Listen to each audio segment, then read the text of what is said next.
División social del trabajo. ¿Qué es? Consiste en la participación de las diferentes tareas que conforman el proceso productivo de un bien o servicio, el cual se reparte entre un grupo determinado de personas. En otras palabras, la división del trabajo, aunque tiende a confundirse, es el origen de la especialización del trabajo. A continuación, la división social del trabajo. Esta hace referencia a la forma en la que se reparten las actividades productivas dentro de una sociedad y cómo esta división afecta a la formación de las clases. También, cómo las sociedades en general se especializan en un determinado sector de productividad. En cuanto a la división sexual del trabajo, es una vertiente añadida de la división social del trabajo. Como concepto, la evolución de esta se contempla desde el materialismo histórico dialecto como oposición a las necesidades e intereses entre las distintas clases sociales, lo que da un surgimiento finalmente a la superioridad o prioridad entre los diferentes sectores de productividad sobre otros. Por otro lado, desde la economía clásica y neoclásica, la división social del trabajo se explica meramente en cuestión de eficiencia y productividad, lo que asigna, donde se asignan los materiales, los recursos materiales y humanos a los diferentes sectores históricamente. En cuanto al cambio principal de la división social del trabajo, se da en la revolución industrial, donde los sectores de productividad tienen un gran cambio frente a las industrias, y de allí surge la clase del proletariado industrial. Muy buenas, mi nombre es Laura Daniela Urrea. Mi persona les va a hablar de el análisis de cada época, cómo se dividía en cada época, cómo se veía la división del trabajo. Empecemos por la época preindustrial. En esta época las sociedades, como es decir, las tribus, lo que era agrícola, feudalismo, etc., tenían una división del trabajo bastante simple y rígida. Es decir, ¿cómo era la división? Bueno, principalmente se dividía en lo que era por sexo, edad y estamentos. Es decir, nobles, siervos y artesanos. Vamos a analizar el vínculo social según Durkheim. Hablemos del análisis de vínculo social de Émile Durkheim.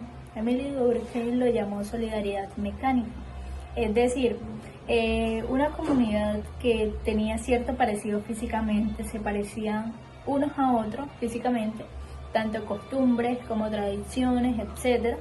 Entonces, si una persona de esa comunidad desaparecía o fallecía, otra persona podría reemplazarla muy fácilmente. Hablemos del impacto del individuo. Un ejemplo claro de este es como los artesanos tenían que trabajar. Por ejemplo, los artesanos son los que hacen, por ejemplo, un zapato, tenían que hacer este trabajo de principio a fin, porque en ese tiempo había una época de interdependencia a gran escala. Hablemos de la época industrial. Bueno, la época industrial fue bastante marcada por la revolución industrial, que fue a tal punto, fue un gran salto de un principio, de más que todo de un análisis. ¿Cómo era su división? Bueno, aquí más que todo se imponía lo que era la división técnica, como la manufactura del trabajo, etc. Hablemos de su análisis económico, que según Smith y Marx, que la productividad más que todo explotó al trabajador, es decir, haciendo que el trabajador perdiera el control de su trabajo, y este nombre se lo añadieron o se lo colocaron y tenía un nombre de alineación. Hablemos de clases. Aquí en clases, más que todo, es que las clases generaron como esa división social, por ejemplo, de quienes poseen la empresa, que serían el capitalista, y quienes poseen la fuerza del trabajo, que serían el proletariado. Entonces, más o menos creando como esa base sólida, y de ahí empezó como el conflicto de las clases. Aquí en el análisis de vínculo social, Durkheim, aquí surge más que todo lo que es la solidaridad orgánica. ¿Por qué? Por la necesidad del obrero a un salario, del dueño, pues que depende del salario del dueño, y el dueño depende del obrero para poder producir. Son cosas diferentes y son especialistas diferentes, pero interdependientes uno del otro. Hablemos de la época postindustrial. Esta más que todo es nuestra época porque surgió a mitad del siglo XX, con lo que fue los servicios y la tecnología. ¿Cómo es la división? Más que todo esta se centró en lo que fue la economía, que era como trasladada a la producción, la mercancía, las fábricas, etc. Y esta puso en contexto como un conocimiento teórico, donde habló Daniel Valls, y la centralidad del conocimiento. Esto tuvo un nombre como la centralidad del conocimiento. Ahora hablemos de lo que es el cambio ocupacional. En este cambio ocupacional, más que todo, se reduce el número de trabajadores. Es decir, los trabajadores de cuello azul, que son los obreros, y aumentan los de cuello blanco, que son aquellos profesionales y también técnicos. La especialización más que todo la requiere la formación técnica y profesional ahora actual, que es la avanzada. ¿Qué son los nuevos desafíos? Los nuevos desafíos surgieron de una nueva división digital, es decir, toda aquella persona que esté en conocimiento de lo digital y también de la economía, de las macroempresas, son aquellas personas que en este ciclo, es decir, la mitad del siglo XX, pueden obtener como más riqueza si tienen más conocimiento de las tecnologías. Entonces, como la división social del trabajo entra con las dos sociedades, que son las sociedades solidaridad mecánica y orgánica, como estos dos conceptos centrales explica Durkheim sobre la división social del trabajo. Entonces, la solidaridad mecánica se representa como sociedades tradicionales o individuales, o también primitivas, donde la división del trabajo es mínima o inexistente. Aquí la cohesión social se basa en la similitud de que los individuos comparten las creencias, valores, estilos de vida, y también por lo que se sienten unidos a una homogeneidad, donde los miembros tienen trabajos similares y también una fuerte cohesión colectiva entre los que los integra. En este tipo de sociedades la solidaridad se basa en lo que es la semejanza y la cohesión colectiva dominante, en donde cada uno de estos cumplen ciertos roles o los mismos roles en función a lo que es parte de esta solidaridad mecánica. En cambio, lo que tratamos de hablar sobre una solidaridad orgánica surge en sociedades modernas, como lo que es la industrialización y complejas, ya que en esta se da una alta división social del trabajo y especialización. La cohesión social se da por la interpretación funcional entre individuos que se realizan tareas diferentes pero complementarias. La sociedad se mantiene unida por la necesidad de que cada uno tiene, y busca realizar estas funciones, creando una realidad que busca cooperar, y también que su conciencia colectiva es mucho más débil, porque es mucho más débil, y comienza a hacer una autonomía mucho más individual. No obstante, la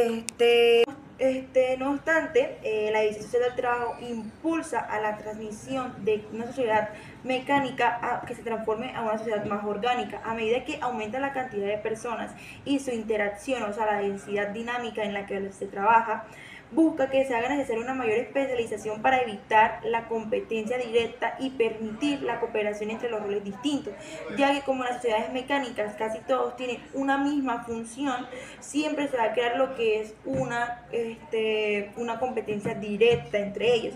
Cuando en la orgánica se crea lo que es una competencia indirecta, en donde cada grupo de personas tiene diferentes roles sociales en un funcionamiento del trabajo, se crea una mejor cooperación y también se crea lo que es una parte de la autonomía social. A continuación vamos con lo que son los aportes y división social del trabajo en otras ciencias, que lo hará mi compañera Valentina. Ahora veremos los aportes en otras ciencias. En esta parte vamos a ver cómo la división del trabajo ha influido en diferentes ciencias. En primer lugar tenemos la economía con el pensador Adam Smith, en el cual en su obra Las riquezas de las naciones mostró que cuando las tareas se dividen y cada persona se especializa en una parte del proceso, la productividad aumenta considerablemente. Esto utilizó el ejemplo de una fábrica de alfileres donde cada trabajador realizaba diferentes etapas del proceso, logrando producir mucho más en menos tiempo. Este ejemplo demuestra que la división del trabajo no solo mejora la eficiencia, sino que también el desarrollo económico. Por otro lado tenemos la antropología con Claude Lévi-Strauss, donde él explicó que dividir las tareas no solo tiene un sentido económico, sino también social y simbólico, ya que ayuda a organizar la vida colectiva y dar significado a los roles dentro de la comunidad. En su obra Las estructuras elementales del parentesco, Lévi mostró cómo las distintas funciones dentro de un grupo humano contribuyen a mantener el equilibrio social y cultural. De esto podemos deducir que la división no solo se limita a la economía, sino que también tiene un papel importante en la sociedad. Ahora veremos los aportes en las humanidades. Aquí veremos que no solamente se limita a un tema importante como lo es la filosofía, sino que también abarca el arte y la religión. En la filosofía clásica y medieval, Platón, en su obra La República, afirmaba que la justicia se logra cuando cada persona cumple con su función dentro de la sociedad. Según él, cada individuo tiene un papel específico y el orden social depende de que todos lo desempeñen de forma correcta. Luego, durante el Renacimiento, Tomás Moro, en su libro Utopía, propuso una sociedad ideal en la que el trabajo fuera equitativo y rotativo, es decir, en el que todas las personas desempeñaran distintas tareas y no existiera la explotación laboral. En cuanto al arte y la cultura contemporánea, una crítica muy clara en la película Tiempos Modernos de Charles Chaplin, estrenada en 1936, muestra cómo el exceso de mecanización en las fábricas deshumaniza al trabajador y convirtiéndolo casi en una pieza más de una máquina. Esta obra nos invita a reflexionar sobre el impacto negativo que puede tener una división del trabajo demasiado rígida. Finalmente, en la ética y la religión, Max Weber relacionó la llamada ética protestante en su obra La ética protestante y el espíritu del capitalismo, donde argumentó que los valores como la disciplina, la responsabilidad y la dedicación al trabajo influyeron de forma en una mentalidad capitalista. En conjunto, estos aportes muestran que la división del trabajo no ha sido analizada no solamente desde lo económico, sino que también moral, cultural y espiritualmente. Y ahora por último tendremos los aportes de la división social del trabajo en la historia. En esta última parte observamos cómo la división ha evolucionado a lo largo de la historia. En las sociedades primitivas el trabajo se dividía principalmente por género y edad. Por ejemplo, los hombres solían encargarse de la casa y las mujeres de la protección, y las mujeres realizaban labores domésticas y de recolección. Esta división respondía a las necesidades básicas de supervivencia del grupo. Y en la antigüedad comenzaron a formarse jerarquías laborales más marcadas y aparecieron los esclavos, los artesanos, los sacerdotes, cada uno con unas funciones específicas dentro de la sociedad. Aquí también implicaban la desigualdad social, ya que algunos grupos estaban subordinados a otros grupos. Durante la Edad Media, los gremios artesanales que agrupaban a las personas del mismo oficio, como herreros, carpinteros o zapateros, regulaban la calidad del trabajo, los precios y condiciones laborales. Finalmente, con la llegada de la revolución industrial entre los siglos XIX y XVIII y XIX, la división del trabajo se transformó completamente. Apareció en la división manufacturera, donde cada obrero realizaba una tarea específica dentro de una gran fábrica. Concepto que describe que el trabajador pierde el sentido y la conexión con su propio trabajo. De esto podemos concluir que la división del trabajo ha pasado de ser una necesidad básica de organización a convertirse en un elemento central de la economía moderna, con ventajas productivas, pero también con desafíos humanos y sociales. Entonces, como la división social del trabajo entra con las dos sociedades que son las sociedades solidaridad mecánica y orgánica, como estos dos conceptos centrales explica Durkheim sobre la división social del trabajo. Entonces, la solidaridad mecánica se representa como sociedades tradicionales o individuales o también primitivas, donde la división del trabajo es mínima o inexistente. Aquí la cohesión social se basa en la similitud de que los individuos comparten las creencias, valores, estilos de vida y también por lo que se sienten unidos a una homogeneidad donde los miembros tienen trabajos similares y también una fuerte cohesión colectiva entre los que los integra. En este tipo de sociedades la solidaridad se basa en lo que es la semejanza y la cohesión colectiva dominante, en donde cada uno de estos cumplen ciertos roles o los mismos roles en función a lo que es parte de esta solidaridad mecánica. En cambio, lo que tratamos de hablar sobre una solidaridad orgánica surge en sociedades modernas, como lo que es la industrialización y complejas, ya que en esta se da una alta división social del trabajo y especialización. La cohesión social se da por la interpretación funcional entre individuos que se realizan tareas diferentes pero complementarias. La sociedad se mantiene unida por la necesidad de que cada uno tiene y busca realizar estas funciones, creando una realidad que busca cooperar y también que su conciencia colectiva es mucho más débil porque es mucho más débil y comienza a hacer una autonomía mucho más individual. No obstante, la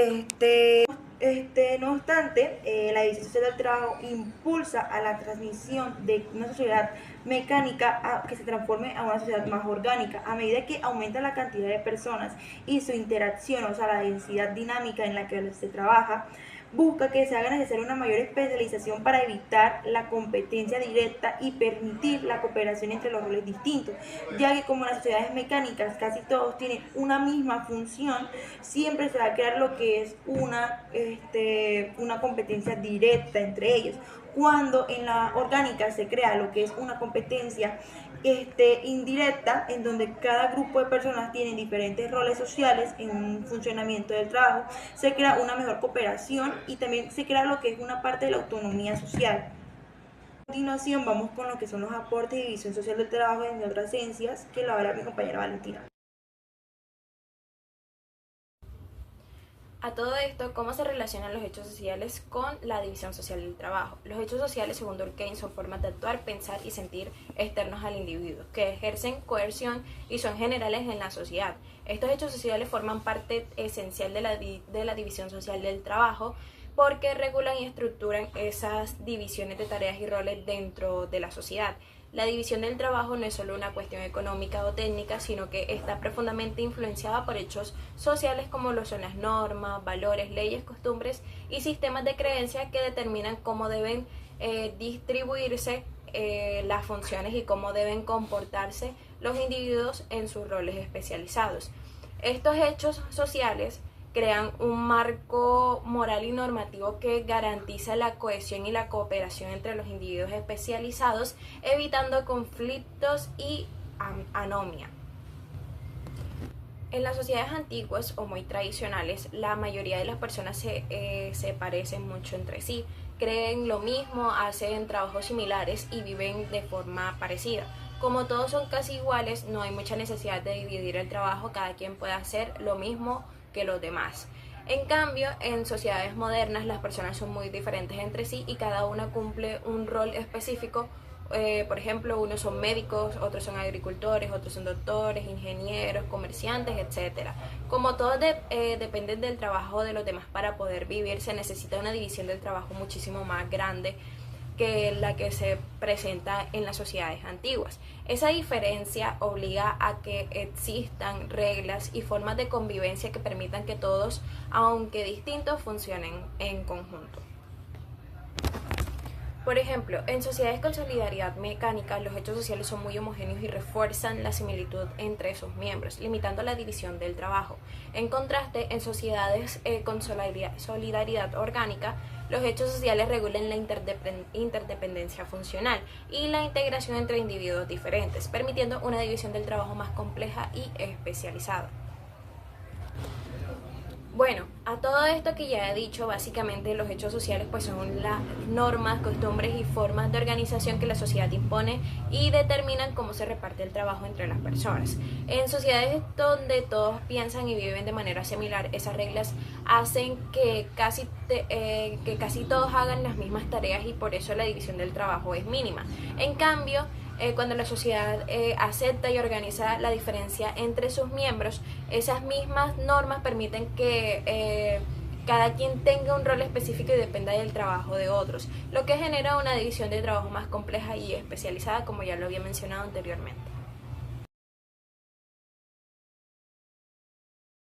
Bueno, ahora hablando un poco más sobre el periódico que elegimos, que se llama El orden natural de las cosas, tenemos que este cuestiona la idea de que las formas actuales de trabajo y propiedad son algo natural o inevitable. Explica que a lo largo de la historia el trabajo siempre ha estado organizado según las formas de producción dominantes, desde sociedades primitivas, pasando por la esclavitud y el feudalismo hasta llegar al capitalismo.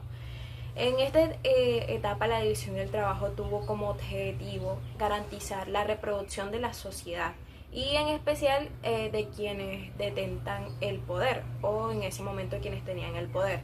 En el capitalismo el trabajo de los asalariados produce tanto lo necesario para vivir como una parte que es apropiada para los empleadores. Esa apropiación parece como algo normal, pero en realidad es una construcción histórica y social. También señala que las formas actuales de explotación se presentan como naturales, aunque son el resultado de relaciones sociales específicas que pueden cambiar. Conclusión: la división del trabajo transforma la sociedad de un conjunto de partes autosuficientes a un organismo complejo, donde cada parte es vital para el funcionamiento del todo.